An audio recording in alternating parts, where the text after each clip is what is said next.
That's right. Welcome in, welcome back, everybody, to the Fiasco edition of the Always Irish Show.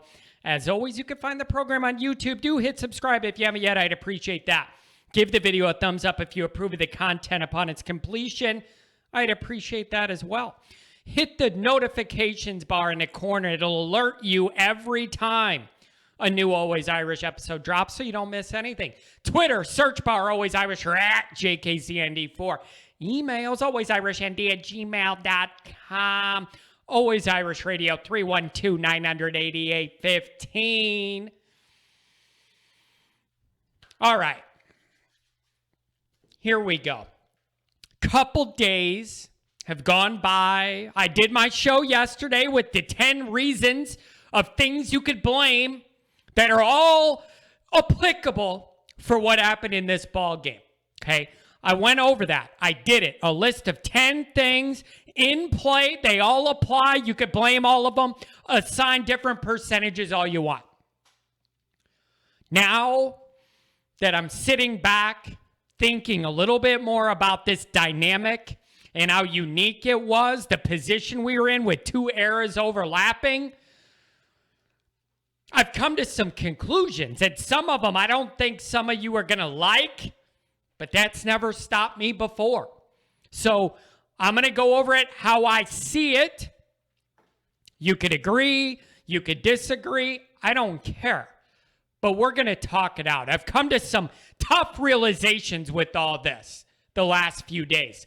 So obviously this was a historic and epic collapse failure. The last time Notre Dame blew a lead this big, 1991 senior day against Tennessee. It's been a while. It hurts. It hurts bad. But what if I told you in the long run this might be the best thing that could happen to Marcus Freeman and Notre Dame long term? I'm starting to see it that way. It's the only way you can see it right now. It doesn't do us, Notre Dame fans, any good to get mad about this game and want to look at it in a way of how can we fix things so this doesn't happen again. It's hard for me to look at this game through that lens for a couple reasons. Let me point this out. Let's just say Brian Kelly was coaching this game. It was all what it was before he went to LSU. And we did all this. Then I'm mad about Brian Kelly. 11 years and we get the same result. Blah, blah, blah. Nobody's happy with the run game. Nobody's happy with the wide receiver room. Guess what? Those things played a part of us epically collapsing in this game. We're all mad about it. But before that game was even played, Marcus was moving on from these guys. Couldn't run the ball at all. Well, guess what? The offensive line guy coaching that position in the game we lost, we're all mad at, was fired before that game even started. The wide receiver room is an absolute disaster joke. That guy was not officially fired, but fired while coaching in this game. So it's awkward because of the timing. It's flipped. I always say, we can't run the ball. What are we going to do about it? It applies in this game. They already did it, but it didn't happen yet. He's fired, but he coached in the game. So I'm mad and I want changes there. It already was happening. He just had to get through this one game. So it's like I'm going through this back to the future thing where like the timing's off. The timing's off and it's causing all these frustrations. A lot of the problems I have were already kind of being solved, but couldn't be till we got through that game. And sure enough, all those problems got magnified in this game. So the timing's all off. The bottom line is, I would rather know now how far away we are from elite than to get by Oklahoma State, think we got it all going good, and have a rude awakening against Ohio State. I think we're learning there's a bigger gap from the top of the very good into elite than we realized tough realization, one I don't want to have, but the facts are the facts. If you're a borderline elite program, that doesn't happen to you against Oklahoma State. The deficiencies we have were magnified. Use that as a good thing. Use that as a good thing. Marcus said the honeymoon was over. Yeah, it sure as hell is. And it ain't going to get any nicer if he loses to Ohio State either. So, some of my struggle with this is that the timing, it's back to the future. A lot of the problems I want solved were already pretty much solved, but not till after this game. It's frustrating. The timing on all this and the crisscrossing makes it nearly impossible to separate the strands and figure out who's to blame for what with this collapse. But I would rather know now how far away we are from elite. And the areas we're deficient, we're majorly deficient. The good news is, it isn't going to take Marcus Freeman that long to be able to solve those problems, but it is going to take some time. It is certainly possible.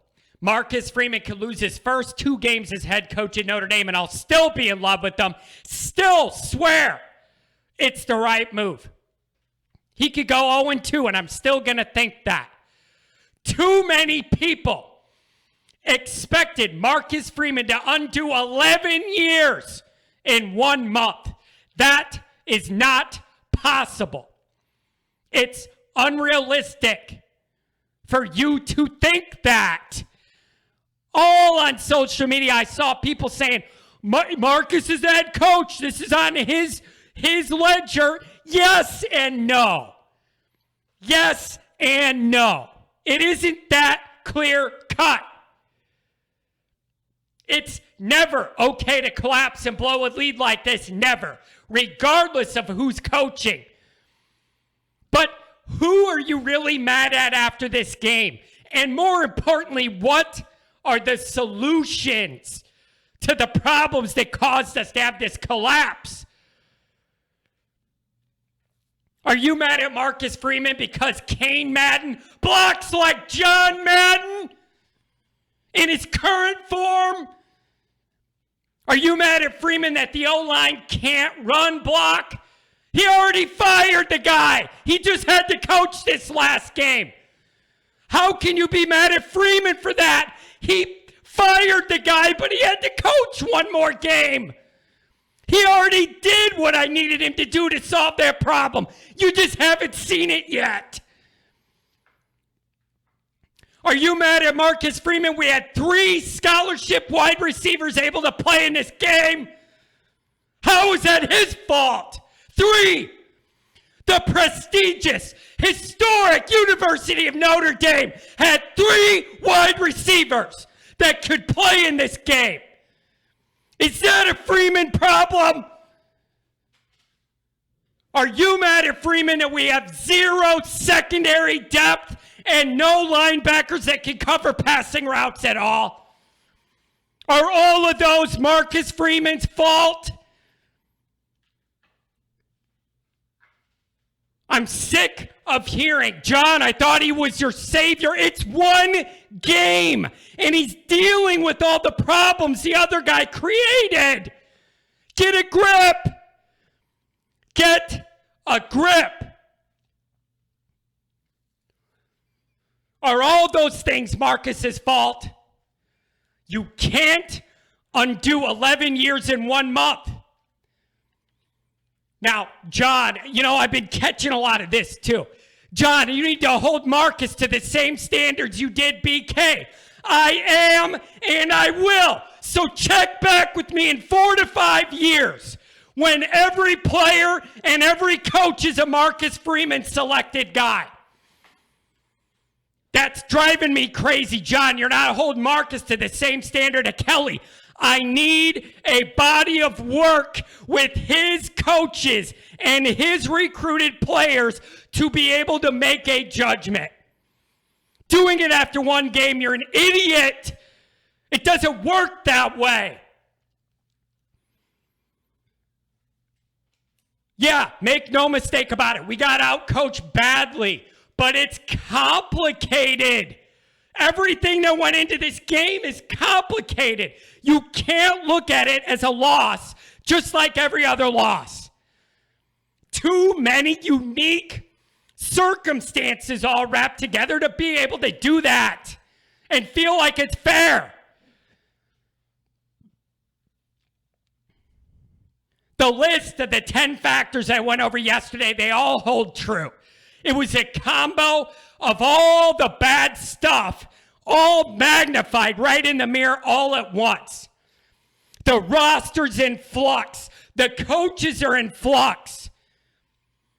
You got guys that knew they were fired, worried about their next job, bowl prepping and coaching in this game.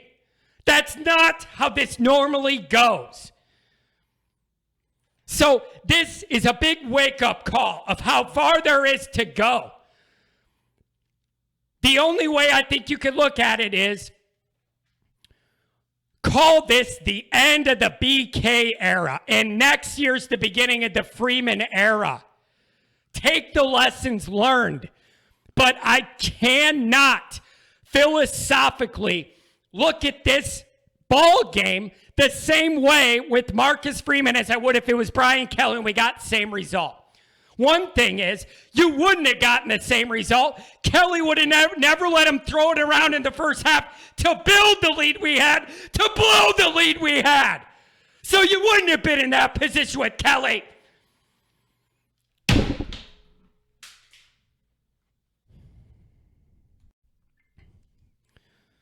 I started thinking about analyzing this game offensively, defensively. To a certain point, I think that makes sense. On a bigger picture point, I don't think it makes any sense because half the players are going to be new for the next game, half the coaches are going to be new. So I don't know how much good it actually does to break down the X's and O's of everything. That's all going to change and it doesn't matter anymore anyways. Now, I am not saying Marcus Freeman's free of all blame here for this collapse. I am not saying that. Those in-game feel type things, how to stop the momentum sliding away from you, all that stuff, in-game decisions, there's no cheat code for that. Time is the only thing that's going to help that. But I don't think that's why we lost this game the way we did. The areas that if you really follow Notre Dame recruiting and listen and read, all the areas we fell short in, it kind of makes sense. It kind of makes sense. The wide receiver depth, all the issues in the secondary and the depth, the linebacker injuries and depth and guys that can't go back in coverage, all that stuff. Early on, I loved it. I thought Reese showed new wrinkles, well-timed screens, spread guys out, hit him in space, up-tempo, let him catch it with room to run. Awesome. Loved it. I mean, we didn't even try and run the ball, but if you're moving it passing, I'm not so much worried about that. Score points, you score points. I'm not going to complain about it at that point. But being one-dimensional only worked one half. 21 rushes for 42 yards is an absolute joke. But I can't yell that much about it because the guy responsible for it's fired. Kane Madden playing like John Madden, gone. He was terrible yesterday. Gone. So already, there you go. I'm already solving some of these problems we all have. Once Oklahoma State adjusted, we had no answers at all. None. What about Buckner? Didn't even get any snaps. But if, like I said on my pregame show, the worst case was nothing works with the Statue of Liberty cone back there. Then they go to Buckner, but they don't let him throw it at all. So then everybody could zone in on the run. There's no advantage to having Buckner there. We didn't even see that. He didn't even get a single snap. I don't know what's behind that. I don't love it, but whatever. He's your guy next year. Cone, 68 passes, 72 dropbacks. It's not a recipe for success. It's just not. I thank him for doing all he could for Notre Dame. He's not how you get over the hump at the quarterback position. 509 yards, 5 touchdowns, but an interception into double, if not triple coverage was the one mistake that couldn't be made by a grad transfer super senior. I know he threw for 5 touchdowns, which is great. 500 yards, great. That one mistake when we needed a drive is why you bring in a super senior, to not make that throw. Worst possible time for it. Just like the same one against Cincinnati. Worst possible time. Changed everything. Okay? So, I don't like not being aggressive to end the half when you could have got in position. You were moving the ball easy. We didn't. That allowed them to bring momentum into halftime. How we let them go down and score right before the half. I don't like that. But again, that's something Freeman's going to have to get a feel for. When to push it, when not to. Whatever. We only had three scholarship wide receiver guys ready to play. That's a joke. You can't compete at Notre Dame running that out there. It's a developmental joke. It's definitely a recruiting joke. It's a joke. And guess what? As of today, that guy's no longer employed. So you're working on solving that problem already too. We had 3 receivers. They got tired. They had no burst second half. Couldn't do nothing. So throw this game into garbage and figure out how to build an offense around Buckner fast. He's way behind where I need him to be developmentally. Some his fault, some not his fault. Some circumstances beyond everybody's fault. An injury, COVID. I still think he should have been getting more practice reps, seeing more packages to develop him more this year while winning before we go into next year. That didn't happen. It is what it is. Huge learning curve. Welcome to the Horseshoe Week 1. Good luck. Defensively, I've seen a lot of tweets. How could Marcus Freeman do this? He was calling all these plays and all that. He wasn't even calling the plays. Mike Elston was calling the plays so Freeman could be the head coach. So you already don't even have that right. Quite frankly, the weaknesses caused by poor recruiting, development, and injuries finally caught up to us. This was masked by playing bad offenses most of the last half of the year. Linebackers that can't play coverage in space.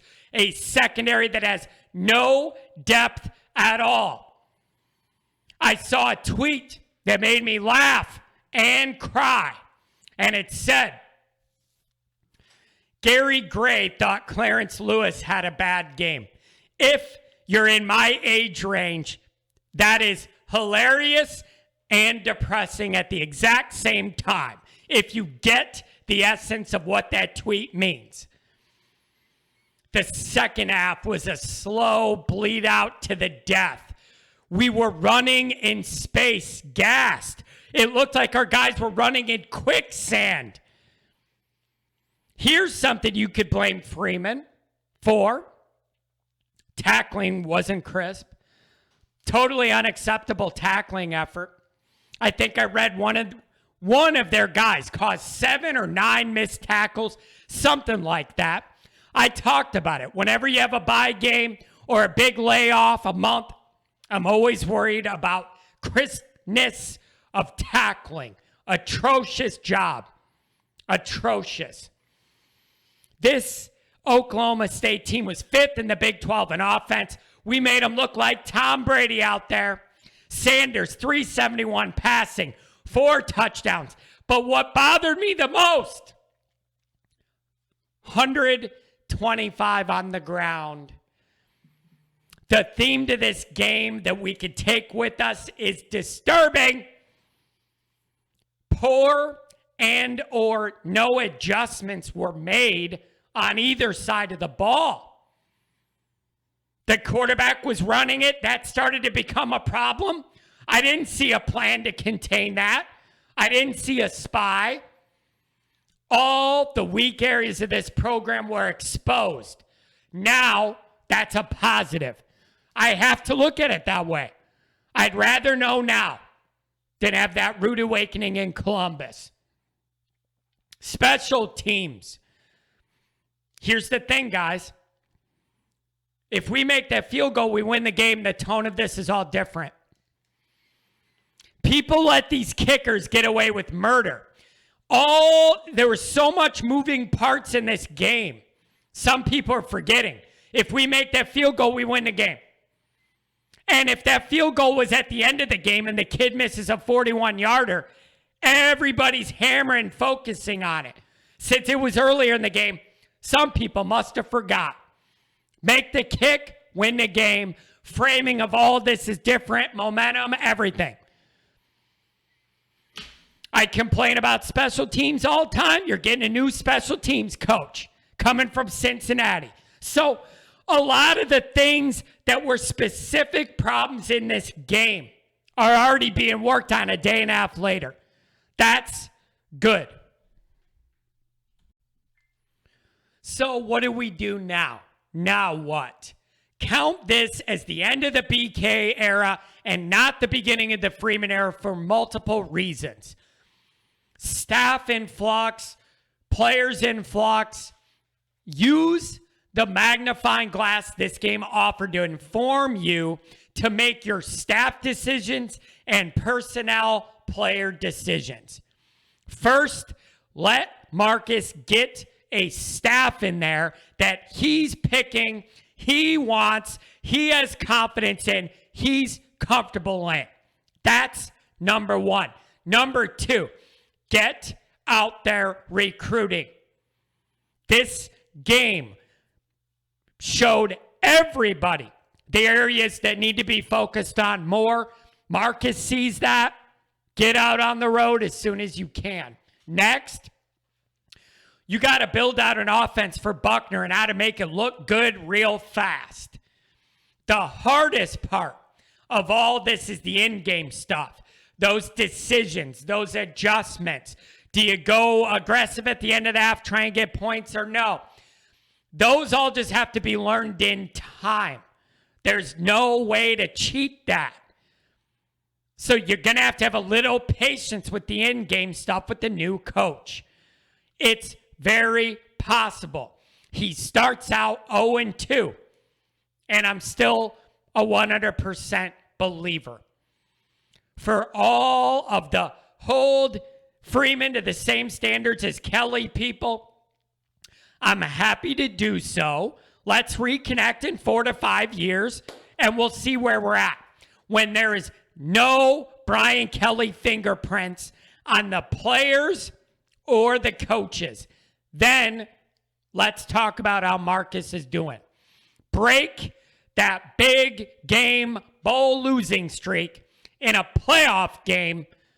None of us will be complaining then. So, rough game, no doubt. Really tough to figure out who to blame for what.